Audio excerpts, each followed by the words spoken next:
Starting on December 17th, we set out on a challenge. To learn Spanish and Italian at the same time. Which most would say is crazy for a few reasons. The first reason being we are learning 2 languages at once.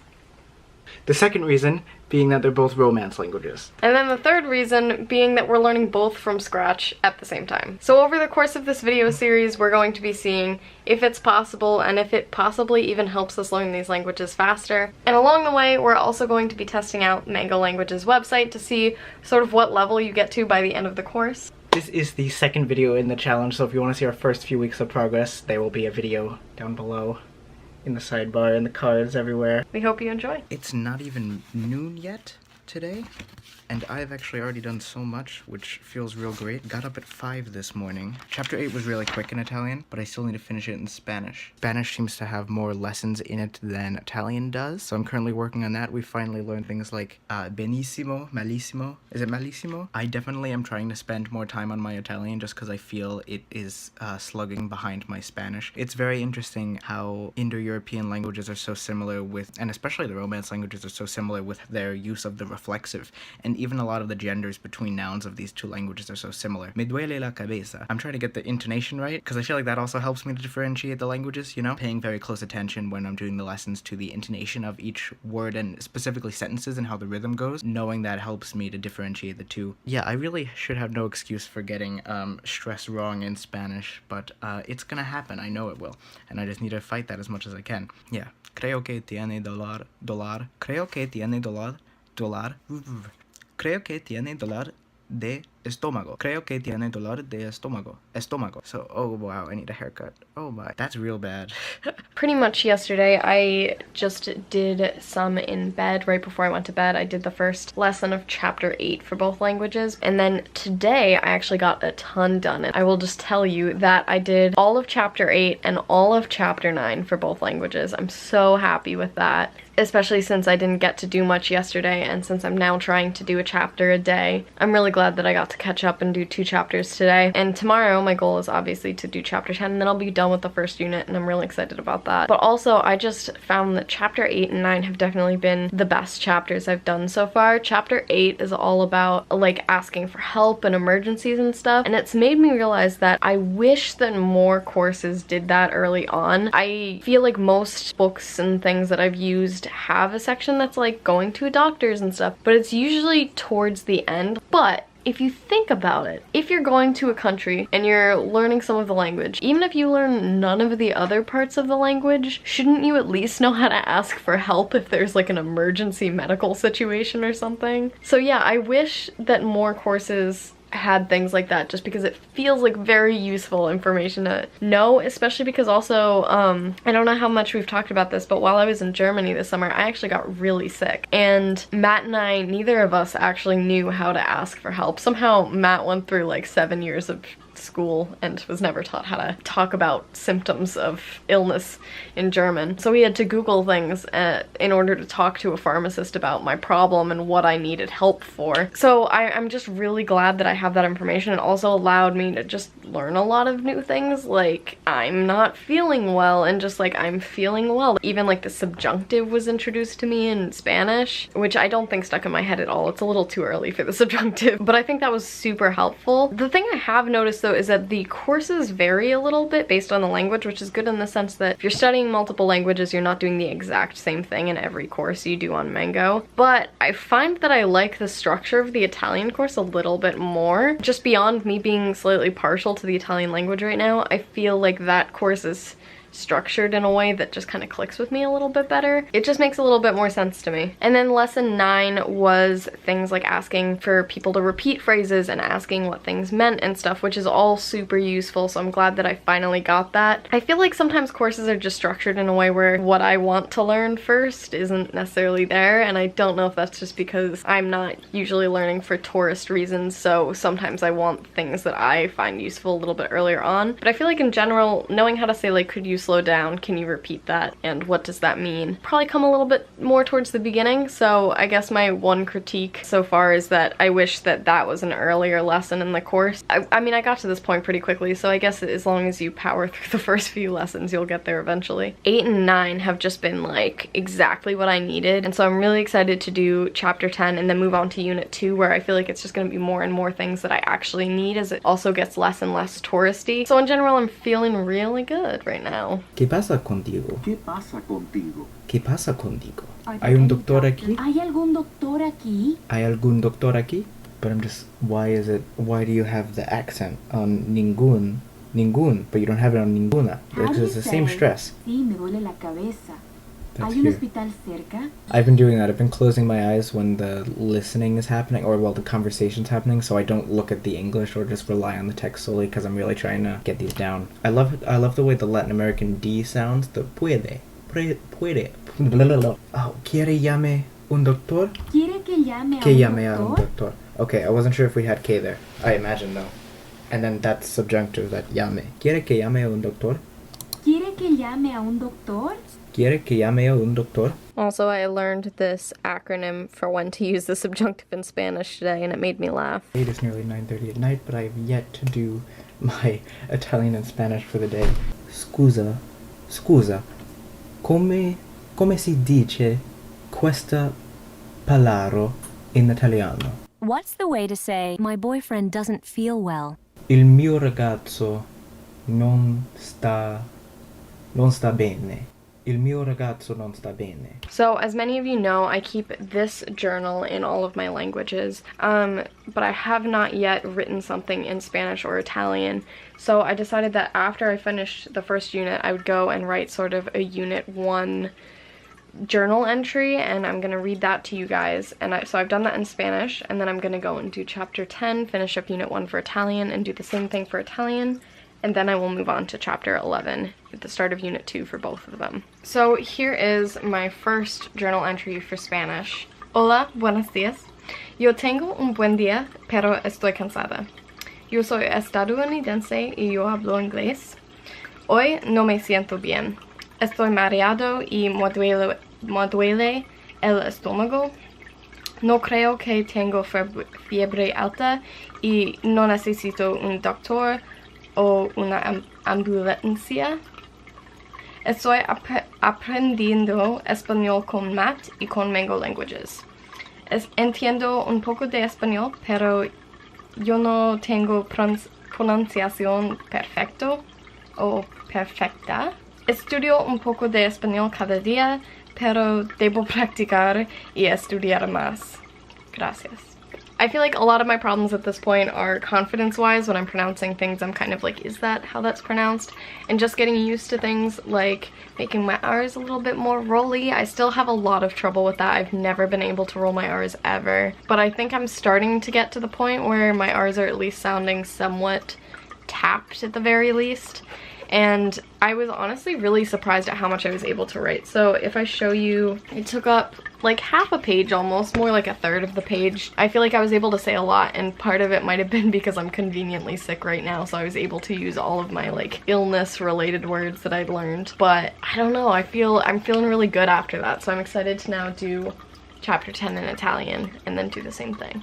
I finished chapter 10 in Italian and I wrote my journal entry, and I'm gonna read it, but I'm finding that I'm having increasingly more difficulty doing sort of the intonation that comes with Italian. I'm really struggling. Ciao, sto bene. Parla italiano? Io parlo un po' di italiano. Sono americano. Non capisco molto italiano. Ho un mal di pancia. Mi piace italiano. Io so molti parole di, come si dice food in italiano? Grazie e a presto. After doing that, I'm feeling a lot less confident in my Italian than I am in Spanish. I was able to write only like half to 2/3 of the amount that I wrote in Spanish and Italian, and just while reading it too, I can tell that my intonation is not what it should be. I can hear the intonation when I'm doing mango, and I can kind of copy and repeat it, but then when I'm making my own phrases, I can't get the intonation and the accent really correct, and I'm not sure how I can combat that, because it's not necessarily a matter of me not hearing and not knowing what sounds are supposed to come with which letters. It's more so then when I try and reproduce that, it doesn't happen other than me copying exact put together phrases and sort of repeating it after the voice on mango. So like, I don't know how to make my own spontaneous phrases at this point and have them sound like decent Italian. The other thing is that I was actually really disappointed in the last chapter of Unit 1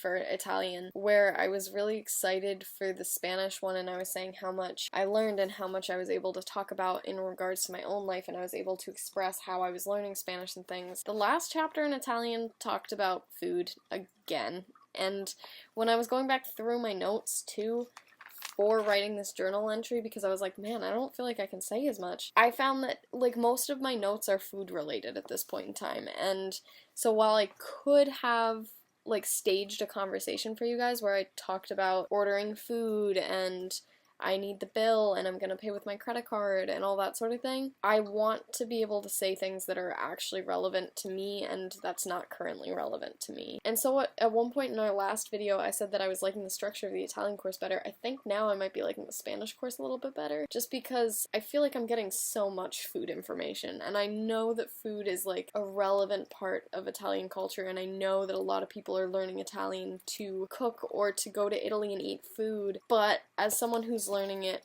for my own fun purposes, I'd like some things other than food as well. So just, I wish that the last chapter had included some things that would have allowed me to talk about my experience learning Italian, as opposed to learning about pasta and that sort of thing, just because it's not something I want to be talking about at the moment. I am hoping that with the next unit I'll get some more things that are kind of less touristy and therefore less food related. I feel like I know so much less that's relevant to me in Italian than I do in Spanish at the moment. And really, if you have any tips on how to get the intonation for Italian, or just if after you listened to my clip you hear bits that I could improve upon, definitely let me know how. I think a lot of people often give tips like, you're pronouncing this wrong, but they don't sort of explain how, and I know that if you are Italian it might be difficult to explain to me how to make a certain sound, but it will be most beneficial to me if maybe you learned Italian as a second language and you can say, try like positioning your mouth like this, or, because I would like to improve it. I am struggling a lot with that at the moment. I can listen and repeat, but reading aloud is difficult, as you can see, and just coming up with phrases and saying them in a way that sounds Italian is currently a struggle.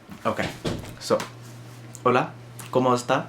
¿Cómo está usted? ¿Cómo estás? Me llamo Matt. Estoy aprendiendo español ahora con mi amiga. Not sure how to conjugate that for feminine. Podemos hablar un poco de español ahora. Creo que ella puede hablar más que yo. Estoy estadounidense y hablo alemán, el francés, creo, no sé, pero creo. Es la palabra.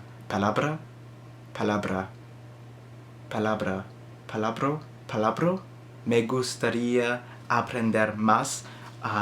Wow, when I need Spanish, Italian is filling in, and I didn't expect that to happen. That's really weird. Me gustaría aprender más, pero creo que podemos decir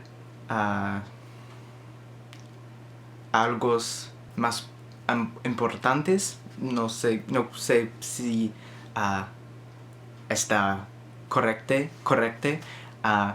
Creo que mi pronunciación es bueno. Estudio español cada día con italiano. Entonces,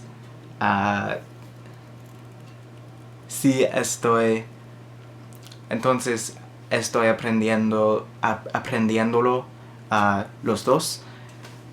Y italiano es muy difícil que el español, pero ahora no puedo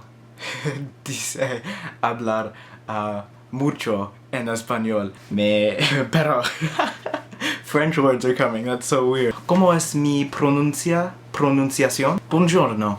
Come si chiami? Mi chiamo Matt. Sono un po' italiano, sono americano, sono un po' italiano e so un americano. Today. How do I even say now? Not sure I remember now. I don't know if we learned that word. Non so. Mi piace en italiano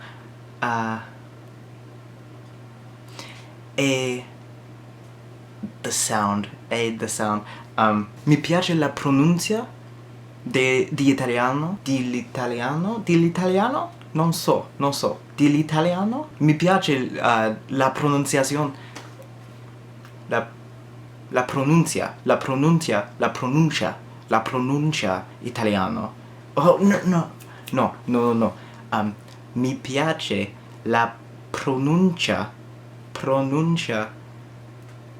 italiana. Il mio italiano è pessimo. La mia ragazza non sta bene questa giornata. Today, that's the only way I know how to say today, I think. This day, that day. I want to say, but she feels better than yesterday, but I don't know how to say that either. Sono americano. La mia famiglia è italiana. Wow, okay, I have lots of work to do. Che cosa? Like, what's this? Ho bisogno di aiuto in mio italiano. Mi piace in italiano. Io dicere, to say, dicere, come io dicere, come io dico, maybe? La mia pronuncia è okay. I finally got a grammar note, so we are now a little bit further. So I'm still not done with chapter 13 for Spanish, but we've been given yet another verb tense. So we were just given will be for permanent states of being, which is sera, which sounds a lot like sera in French, which is cool. Despite my being like so overwhelmed by the fact that I'm getting them all through context, I actually am very happy about how many verb tenses were being given. I find that a lot of courses and resources and things hold off on verb tenses, so I end up looking up the past and future pretty early on because I want to be able to talk about things that I'm doing, have done, and then like will do. So I'm glad that I'm getting so many verb tenses. So I'm about to review the conversation at the end of chapter 13 for Spanish. So I figured I would just show you guys what I do when I get to the end of a chapter. During the conversation, I try to kind of like say it aloud or at least like mouth the words with it. I don't usually like to fully say it aloud because I do like to get the hearing in again and make sure I understand everything I'm sort of mouthing in Spanish or Italian if I'm doing the Italian chapter. Marcos va a festejar su cumpleaños este fin de semana. ¿Te gustaría venir? Juega mi equipo favorito este fin de semana. ¿Sabes si va? Me gustaría, pero a ella no le gustan los deportes. Prefiere ir a bailar. Entiendo. No hay problema. Quizás la próxima. Also, I'm so confused by who that man is at the end. I've never heard his voice before. It's the same speaker, supposedly, the way the conversation's written. It's just male one the whole time. But there's randomly that other guy at the end, and I'm very confused by that. So, the Romance languages, at least French and Italian, have the word for lawyer is like the word for avocado. But, hilariously, at least hilariously to me, the word in Italian is like straight up avocado. Avvocato. I don't know why that makes me so happy. Booyah! You did it! Erika, vai alla grigliata di Marco. Non so, vedrà la partita Milan-Juve in televisione? Certo. Sai che Marco è un fanatico del Milan. Comunque non credo. Mio marito ha un lavoro nuovo, come rappresentante. Lavora molto. Beh, portalo con te, così si rilassa. Beh, non ama il calcio. Credo che preferirà rilassarsi a casa. Mi spiace, ma credo che non verremo. Beh, sarà per la prossima volta. Okay, so I'm feeling less great about the Italian one. We only got one new tense with Italian for this chapter, which was the future tense. So that's interesting. I feel like I'm now having way more information thrown at me in Spanish to update just kind of how we were feeling before with not getting information that we'd really use so much. I definitely feel like now it's things that I'm using, like this one was all hobbies and it taught how to say like which thing you prefer and like talk about your job and that sort of thing. My one problem now is that the Spanish is about 2 to 3 times the length of the Italian chapter for 14. So I guess I need to decide if I want to start going off of lesson number, because I'm on lesson 79 now in Italian and lesson 92 in Spanish. So I guess I'm already off there, but then Spanish goes up to 104 and Italian only goes up to 85 in this chapter. So I don't know if I should do some more Italian before I go back to Spanish. And I guess that also explains why I feel like I've had so much new information thrown at me in Spanish compared to Italian, is just the length of the chapters are not the same. We were just given a new tense, the past tense for Italian, and as soon as we saw it once, only one time, we got a grammar note. And I feel like this is so much better. I was so confused with Spanish with all the grammar tenses, but this immediately explained it. I learned what tense it is, when to use it, and how to do it after seeing it once. And so I really appreciated that, and I feel like if it had been done for all of the ones I've gotten in Spanish, I would have felt a lot more confident. I think I'm starting to see that the grammar in the Italian course is much better explained. As soon as I was talking about how I liked that the Italian course was doing more grammar notes, the Spanish course gave me this wonderful grammar note explaining that it's the past subjunctive and how to make it. So maybe my problem is solved. I was talking about how it doesn't seem that these courses are totally created equal, just in the sense that there seems to be a lot more information in Spanish. There were about double the number of lessons for chapter 14 in Spanish than there were for Italian. Well, I decided to research into this a little bit, and I did some math, and there is crazy amounts more of Spanish. I also learned that no wonder Unit 2 is taking me so much longer than Unit 1. It's quite a bit longer. So basically here's the deal. There are 4 units in both courses. Each unit is broken down into 10 chapters, and then each chapter has a different number of lessons. In Unit 1, there are 60 lessons total for Spanish and 55 for Italian. So pretty even. That's when I started, and I was feeling like I was at an even pace in both of them. Then Unit 2, which is where I am right now, there's 123 lessons for Spanish, so double the number there were in Unit 1, so that's why it's taking a bit longer, and 83 in Italian. Then Unit 3, there's 132 in Spanish, 109 in Italian. And then in Unit 4, there are 168 lessons for Spanish and 114 for Italian. In total, that's 483 lessons for Spanish and 361 for Italian. So you're getting about 3/4 of the Spanish course over the course of the Italian course. So there definitely is a bit of a weird lineup there, so I do need to figure out a plan for myself as to how to keep them kind of like even. I'm not totally sure how I'm gonna go about splitting up my mango yet, but I think I've realized that I need to be doing other things in my language learning too. I always talk about how it's so important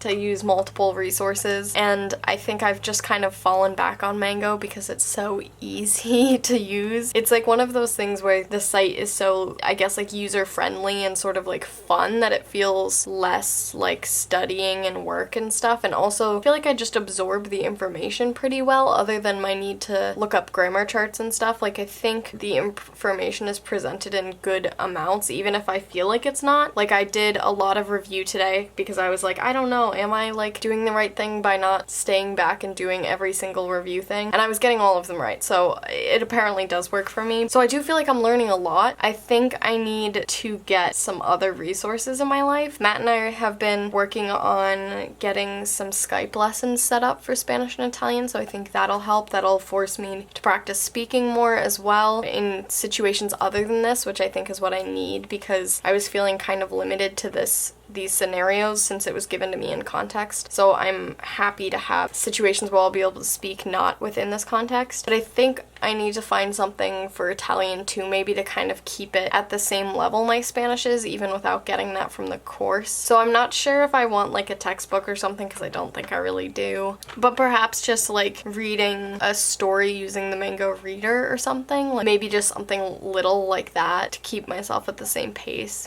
If you guys have any suggestions, I'd love to hear it, because that was something that I didn't really consider going in, because I was just thinking like, oh, 2 Mango courses, like I'll be at exactly the same place in my Spanish and Italian, but language courses are never the same from one place. Like that's just how it works, and didn't consider that. So if you have any suggestions on what to do, because I don't want my Italian to get ahead of my Spanish then either. Since this course is like 3/4 of the length, I think my Spanish is going to end up getting ahead of my Italian. So how do I keep them at the same level? Help a gal out. So we just finished our first Spanish lesson and we kind of accidentally forgot to record a clip. We have an Italian lesson tomorrow, so hopefully we should remember. So pretty much we had an hour-long lesson with a tutor who works for Mango. Mango doesn't currently offer tutoring. These are tutors that like their employees use and stuff, so they kind of hooked us up with some tutors as opposed to us going through like another site, which was super nice. But it's been perfect, because you'll know that in the last few clips I was saying that I feel like I'm a little stuck within the Mango context, but because I've just kind of let myself fall back to that being my only resource.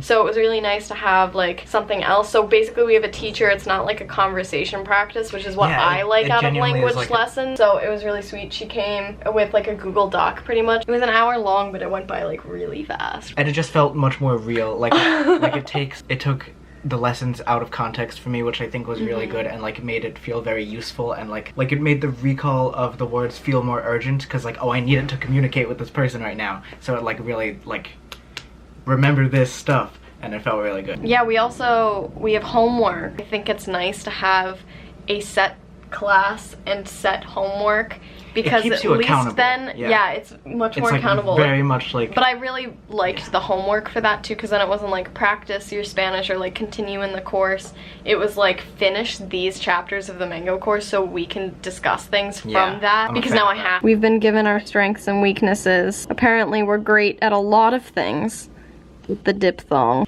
We just had our first Italian lesson and it was great. It was much better than I think we expected. I feel like it didn't. Like, it was a good lesson. Like, I liked the teacher a lot. I liked the way it was laid out a lot. But I don't feel like it went well. Really? For me, at least. I have felt a little less great about my Italian. But I feel like I managed to kind of like figure out that I was better in Spanish than I was even expecting. And like I was able to say more. And I definitely was like, wow, I've got a long ways to go. But I felt like I could say more. But I feel like this one I got in there and I was like... Yeah, I think it really highlights our weaknesses, because you feel the pressure in the moment of like, oh wow, I actually don't remember how to say that, and that means like I just don't know it if I don't remember it right now. Well, I think just also like we had like the same layout for both of these classes. Like both of them started with questions and then had like the house, and we were supposed to talk about like what was in the house and all the rooms and stuff. And we didn't even get to the house in Italian. We got there in Spanish, but we only made it through the questions in Italian, just because we were moving a lot slower. We also just had more questions, you know? Yeah, but I feel like we needed to like talk about a lot more, like also like just little things like when to use which like article and like stuff like that didn't come up in the Spanish one as much. It was definitely a like, wow, your Italian is not where the Spanish is. Not great. Yeah. Yeah, and I wouldn't say that it's not great, because even you were talking earlier about how the courses aren't made equal. So I think this just shows like, oh wow, we're a few like chapters per se like behind where our Spanish is. That's true. And like I think that's just due to the courses that we're taking. Like all courses aren't made equal, and so like our Italian isn't where our Spanish is because they're not where each other are. I do really like having some Skype lessons, though. I feel like this has been helping me a lot. It feels so great. It is forcing me to like construct sentences, and just like the teachers we have are really great. Like I definitely forgot how much I don't really like conversation based I like lessons. Like I don't like paying for a lesson 2 on any site and having it be more just like practice conversating, like sort of like a language exchange.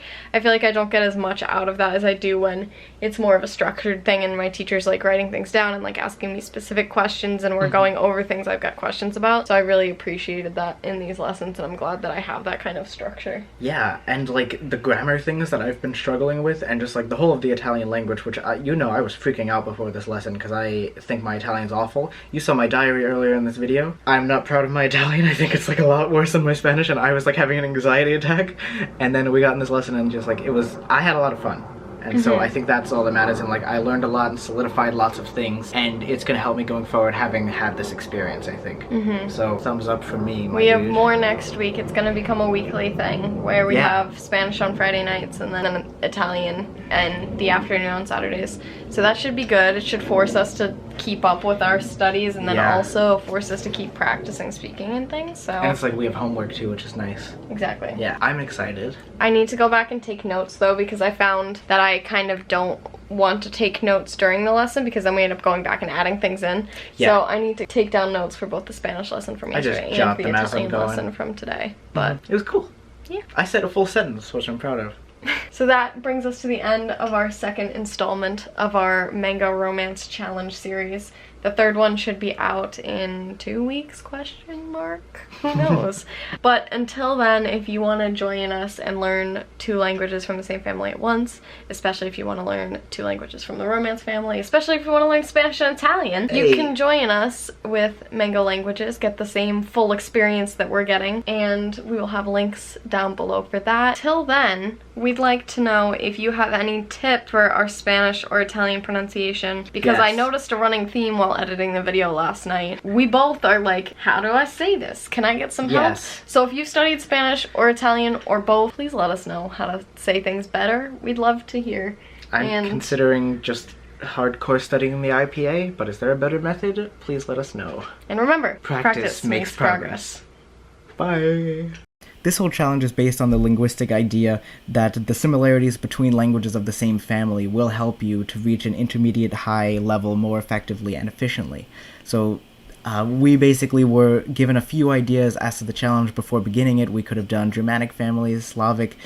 We were thinking about going with some Asian languages at first as well, and we both eventually decided on Spanish and Italian, but we were going to throw Portuguese into the mix as well. Right now I'm going to give you guys a little rundown of Mango Languages and the actual courses over there, so if you want to join us along in this challenge, you actually can. So right now I'm on the Mango homepage and just showing a list of the languages that they currently offer, and they are still adding to this list. They are working on more courses as we speak. I just wanted to show off this example of Mango Languages because I feel like this shines through best with languages with a more difficult grammar, because as we can see, the colors coordinate to where the word is in the sentence, or if the word appears at all. So like wa here doesn't appear, but neither does the ka, just it's a question mark. But you can kind of see how all of this coordinates, and then you can have a literal translation where all of these line up together. And so I feel like these are very helpful for me, and it just allows me to have a very visual experience with the language and really get a feel for the grammar and memorize where these words go and kind of internalize it as I go along. Something else that I really find unique about Mango is the fact that they have cultural notes in, I would say, every chapter has at least a few, and I find this really great because I think it's kind of the part that you get from language classes in real life that I feel a lot of online resources lack. Definitely give the challenge a shot if you think you would be interested in it. Try it with whatever language families you like. We are currently doing the Romance Challenge, and that is what they would like to challenge you with as well, so I wish you luck if you decide to join us. Thank you guys. We'll see you next time.